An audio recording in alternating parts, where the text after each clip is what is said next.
நிலா வந்து சோழனுக்கான best wife.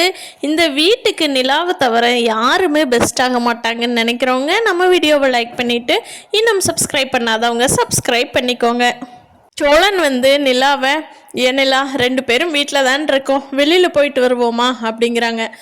சரி சோழன், நான் தான் இந்த வேலை கொஞ்ச நேரம் இருக்கும், முடிச்சுட்டு வந்துடுறேன், 2 பேரும் வெளியில் போகலாம் அப்படின்னு சொல்லி நிலா சொல்கிறாங்க. சரி நான் ரெடி ஆகிறேன்னு சொல்லிட்டு சோழனும் நிலாவும் ரெடியாகி வெளியில் கொஞ்ச நேரம் போயிட்டு வரலாம் அப்படின்னு சொல்லிட்டு கொஞ்சம் அப்படியே வெளியில் போய் ஜாலியாக சுற்றிட்டு வரலான்னு போயிட்டுருக்காங்க.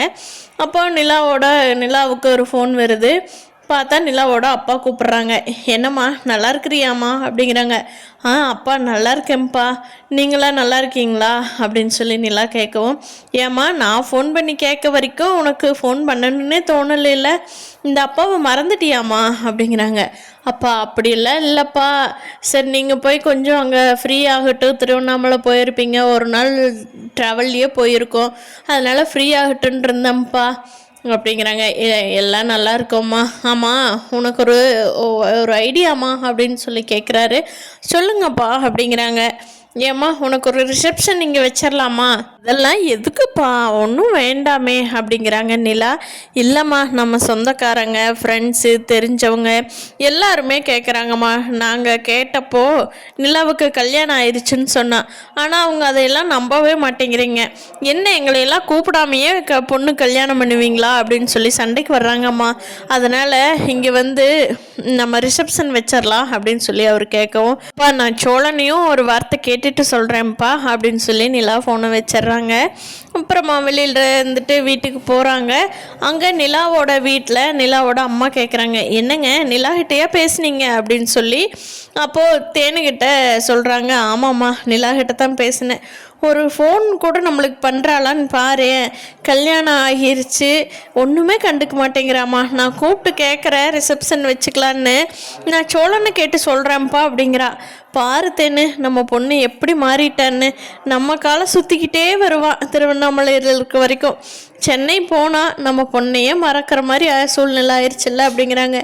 ஏங்க அந்த பிச்சைக்கார குடும்பத்தை தான் அவளுக்கு ரொம்ப பிடிச்சிருக்குதுன்னு போயிட்டாலேங்க, கல்யாணமே பண்ணி வச்சுட்டு வந்தாச்சு, இனிமேல் நீங்கள் வருத்தப்பட்டு என்னங்க பண்ணுறது, அவ்வளோதாங்க, அவளோட தலைவிதி அந்த வீட்டில் தான் வாழணும்னு, நம்ம ஒன்றும் பண்ண முடியாதுங்க, நீங்கள் அதை பற்றி கவலைப்பட்டுக்கிட்டு உங்கள் உடம்புக்கு எடுத்துக்காதீங்க, அவளுக்கா பிடிச்ச வாழ்க்கை, நம்ம ஒன்றும் சொல்ல முடியாதுங்க, நம்ம அவளுக்கு சப்போர்ட் பண்ணாமையா இருக்கிறோம் அப்படின்னு சொல்லி சொல்கிறாங்க. இருந்தாலும் நிலாவோட அப்பாவுக்கு கொஞ்சம் மனசு வருத்தமாகவே இருக்குது. இப்போது அவர் தேனுகிட்ட கேட்குறாரு, ஏம்மா நம்ம சென்னையில் இருக்கிற அந்த வீட்டை நிலாவோட குடும்பமெல்லாம் இருந்துக்கு சொல்லி கொடுத்துர்லாமா அப்படின்னு சொல்லி கேட்குறாங்க. ஏங்க வேண்டாம், அவனுங்களுக்கெல்லாம் அந்த வீட்டை கொடுத்தா வீட்டை நாஸ்தி பண்ணிடுவானுங்க, அதெல்லாம் வேண்டாம், வேணா நிலாவும் அந்த சோழனும் வேணா வந்து அந்த வீட்டில் இருக்கிறனாங்கன்னா இருக்கட்டும், ஆனால் என்னங்க பிரயோஜனம், அவள் தான் அந்த குடும்பத்தோடு வரணும்னு சொல்லுவாளே, அந்த சோழன் வந்தால் கூட இவ விடமாட்டாங்க, நீங்கள் எதுவும் பேச வேண்டாம், ஃப்யூச்சரில் பார்த்துக்கலாங்க, அவளாக அந்த குடும்பத்தை விட்டுட்டு ஓடி வர்றாளா என்னவோ யாரு கண்டா அப்படின்னு சொல்லி தேனு சொல்கிறாங்க.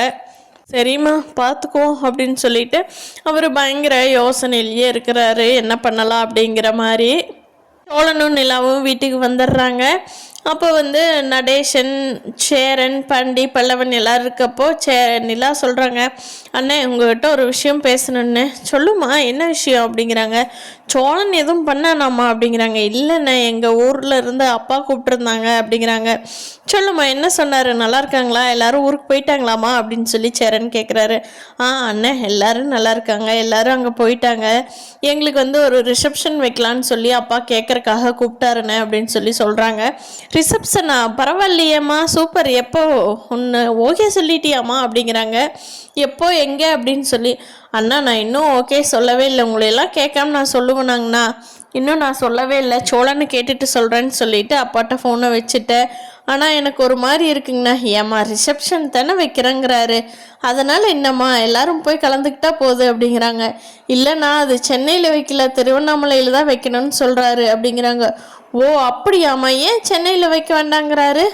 இல்லைண்ணா எங்கள் ரிலேட்டிவ்ஸ்க்கெல்லாம் எல்லாத்துக்கும் தெரியப்படுத்தணுமாம்மா எனக்கு கல்யாணம் ஆனதை, அதனால் அங்கே வைக்கணுங்கிறாருண்ணே அப்படின்னு சொல்லி நிலா சொல்லவும், சரிம்மா அவர் வைக்கட்டும், அவருக்கு ஒரு ஆசை இருக்குமில்ல, வைக்கட்டும்மா அப்படின்னு சொல்லவும், சரிண்ணே பார்க்கலாம் அப்படின்னு சொல்கிறாங்க. நடேசன் வேகமாக வெளியிலேருந்து உள்ளே வந்து, ஐயோ நிலா, நீ திருவண்ணாமலைக்கெல்லாம் போகவே போயிடாத. போனேன் உங்கள் 2 பேர்த்து எப்படி பிரித்து உன்னை அங்கே வச்சுக்கிட்டு சோழனை என்ன பண்ணுவாங்கன்னே தெரியாதுமா. முதல்லையே அனுபவம் இருக்குல்ல. நீ தயவு செஞ்சு திருவண்ணாமலை பக்கமெல்லாம் ரிசப்ஷன் வேண்டாம், நாங்கள் வரலேன்னு சொல்லிடுமா. நாங்கள் மருமகளுக்கு என்ன பண்ணுவோம் அப்படிங்கிறாங்க.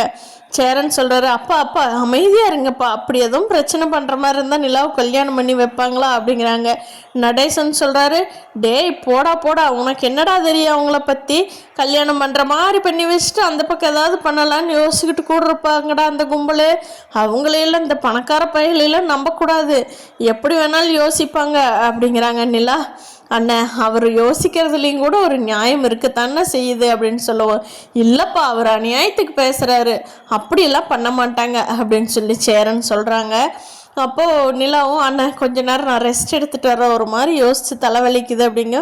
போப்பா நீ போய் ரெஸ்ட் எடு அப்படின்ட்டு சோழனை, டேய் போடா நிலா தலைவலிக்குதுன்னு சொல்லுதில்லடா, போய் பார்த்துக்கோடா, நான் வேணா டீ வச்சு தரட்டுமா அப்படின்னு சேரன் கேட்கும். அண்ணா இல்லை, நானே கொஞ்ச நேரம் போய் போட்டுக்கிறேன்ட்டு நிலாவும் சோழனும் ரூம்குள்ளே போயிடுறாங்க.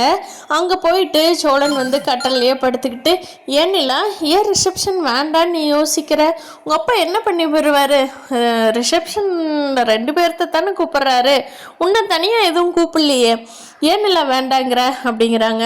சோழன், அது இல்லை சோழன், எனக்கு ஒரு மாதிரி, நான் திருவண்ணாமலை போயிருந்தே ரொம்ப ஒரு வருஷமே ஆயிடுச்சு இல்லையா, எனக்கு எங்கள் வீட்டை விட்டு நான் ரொம்ப டிஸ்டன்ஸில் இருக்கிற மாதிரி ஃபீல் ஆகுது சோழன். அந்த வீட்டில் தான் பிறந்து இத்தனை வருஷமாக நான் இருந்தேன், என்னை ரொம்ப பாசமாக பார்த்துக்கிட்டாங்க, எல்லாமே கரெக்டு தான் சோழன், நான் இல்லைன்னு சொல்லலை. ஆனால் அவங்க எங்கிட்ட காட்டின முகம் வேறு மாதிரி இருந்தது இந்த ஒரு வருஷத்தில். அவங்க ஃபேஸெல்லாம் மாறவும் எனக்கு ரொம்ப பயமாக இருக்குது சோழன், எனக்கு திருவண்ணாமலை போகிறதுக்கே. அதனால தான் ரிசப்ஷன் வேண்டான்னு யோசிக்கிறேன் அப்படிங்கிறாங்க. சோழன், ஏ நிலா, அப்படிலாம் பயக்காது, அதெல்லாம் ஒன்றும் பண்ண மாட்டாங்கன்னு எவ்வளவோ ஆறுதல் சொல்கிறாங்க. நிலா அழுக ஆரம்பிச்சிடுறாங்க. இல்லை சோழன், எனக்கு யாருமே இல்லாமல் நான் தனியாக இருக்கிற மாதிரி ஃபீல் பண்ணுறேன்னு தெரியுமா, எனக்கு எவ்வளோ மனசு கஷ்டமாக இருக்குன்னு தெரியுமா சோழன் அப்படிங்க. சோழன் வேகமாக நிலாவோட கையை பிடிச்சிட்டு, நிலா நீ இப்படி என்னைக்குமே ஃபீல் பண்ணாத, உனக்கு நான் இருக்கேன், உனக்கு என்ன சப்போர்ட் வேணாலும் நான் பண்ணுறேன் நிலா, என் தலையை அடமான வச்சாவது உனக்கு நான் பண்ணி கொடுப்பேன் நிலா, நீ இனிமேல் இந்த வார்த்தையை மட்டும் சொல்லவே கூடாது, எனக்கு யார் இல்லைங்கிறத.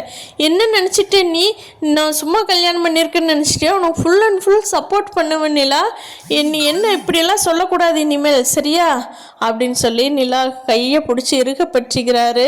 நிலா, ஓகே சோழன், எனக்கு அது போதும் அப்படின்னு சொல்லி நிலா அப்படியே பாசமாக நம்ம சோழன் மேலே சாஞ்சிக்கிட்டு ஒரு மாதிரி ரொம்ப அவங்களுக்கு கஷ்டமான ஃபீலிங்கில் ஒரு தோள் கொடுத்த சோழன் மேலே சாஞ்சிக்கிறாங்க. அதை பார்க்குறக்கே அவ்வளோ ஆறுதலாக இருக்குது சோழன் பண்ணுறது. சொல்கிறாரு, நிலா ஒன்றும் இல்லை நிலா, நீ ரொம்ப போட்டு டீப்பை யோசிக்காத, உனக்கு எல்லாமா நான் இருக்கேன் அப்படின்னு சொல்லி திருப்பியும் ஆறுதல் சொல்லி நிலாவுக்கு அப்படியே காம் பண்ணி விட்டுறாரு கோபத்தையெல்லாம். நீங்கள் என்ன நினைக்கிறீங்கன்னு கீழே கமெண்ட் பண்ணுங்கள் ஃப்ரெண்ட்ஸ். தேங்க்யூ.